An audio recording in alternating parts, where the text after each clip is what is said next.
Could you make ends meet and pay the bills just using R1 coins? Well, one man is setting out to prove that it is possible, all part of a new campaign for a big financial services group.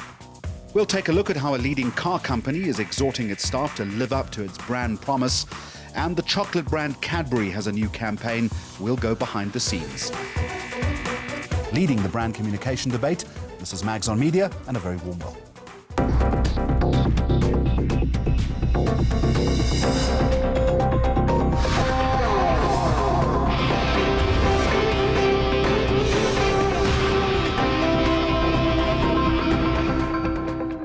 Now, first up this week, in a world of plastic money, debit orders and generous overdrafts, what would happen if we were perhaps forced to live entirely off coins? For this year's National Savings Month, a 32-year-old architectural consultant from Cape Town has set out to answer these questions via a novel experiment. He's going to live entirely on R1 coins for the month of July, all part of a campaign by the big financial services group Sanlam. In Cape Town, Yegs Ramiah is with us. She's from Sanlam, along with James Barty from the advertising agency King James. To both of you, a very warm welcome. Yegs, first of all, it's a very novel idea. What was the thinking behind this? Jeremy, it is National Savings Month in South Africa, and rather than ask South Africans to save, we thought we should rather hold the mirror up and get people to examine their own behavior and hopefully change behavior in that way. So that was really the thinking about tracking someone living off coins, and the hypothesis that we're really testing is whether when one is physically in touch with your money, whether that actually alters your behavior when it comes and your relationship with money. All right, to the agency then, James Barty, how did you construct the thinking around this? This, I think, is new ground. As a social experiment that is then tracked and recorded on a daily basis is, I think, a very novel concept, one we stumbled into, I think, in working with the Sanlam brand through its rebranding process, and I think just the opportunity to live it, as Yeg says, in a more real way and to take it into a more tangible world rather than making promises around certain brand messages. So this has also been a wonderfully integrated opportunity for all the moving parts within our business to come to bear. So this has a very strong social media dimension. It has a very strong, obviously, publicity and public relations dimension, as well as the physical filming of the R1 man as he goes about his daily life in trying to manage his money over a monthly period. Yegs, back to you. How was the R1 man chosen? How was he recruited? We had a brief out to the agency who did the interview process for us, and the brief was that we needed to find someone whom ordinary South Africans related to, someone who lived his life and had a fair amount of expenses, as all of us do, and we wanted to understand how someone gets through a month with money that may just not be enough. Yegs, do you think a female would do a better job with all this money than a male? I'm hoping so. I think lots of budgets may be run by females behind the scenes. Yeah.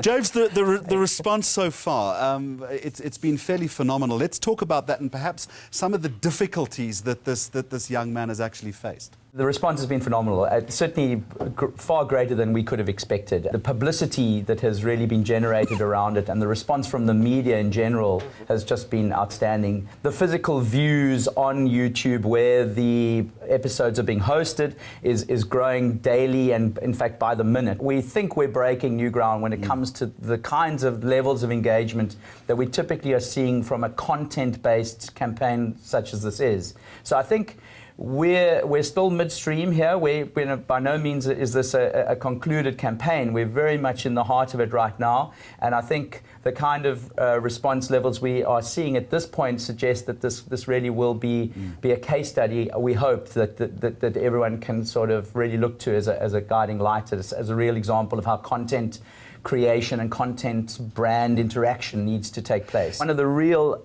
insights that came from one of the episodes to date is how disproportionately he has spent on his car, for instance. Something I think that is absolutely typical of South African spending patterns is that we tend to sort of chase the bling, or chase the kind of the most expensive option that we have in this case, or maybe overextend ourselves to the max of our credit alone. allowances rather than being more conservative and saying, well, do I really need it, or should I be taking the maximum of what I'm allowed as a credit limit? It's a great idea. Patently, as you've both pointed out to me, it has worked very successfully.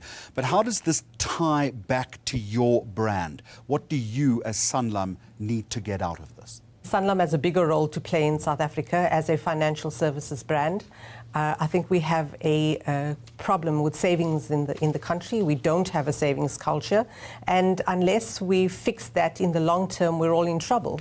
So we believe it's our responsibility to get South Africans to alter their behavior and to start thinking about their savings. And if it's always left to saving what's left after we consume, I can assure you there's going to be nothing left to save. So how can we prioritize saving? And that's really the question. I have nothing but sympathy for this young man, and I'm sure that he's looking forward to getting back to his credit cards. Perhaps he'll be a little bit more responsible in the future. Yegs Ramiah from Sanlam, along with James Barty from the King James Agency, both in Cape Town. Thank you very much for joining me on Mags on Media. Let's move on, and let me suggest to you that internal communication is just as important, perhaps more important sometimes, as communicating to the outside world.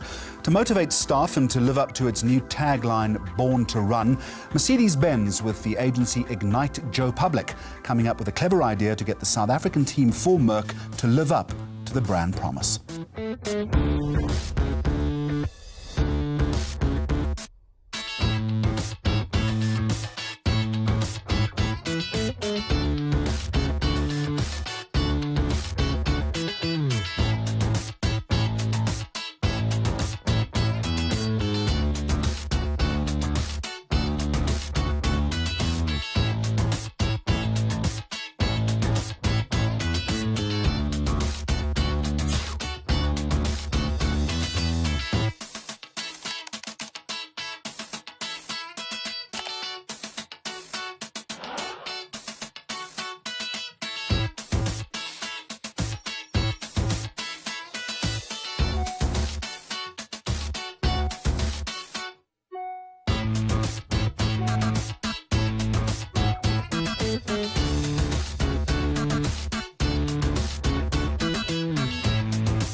There is more to come on Mags on Media as we look at how a major multinational is embracing brand communication technology and how to make a winning on-air television promo.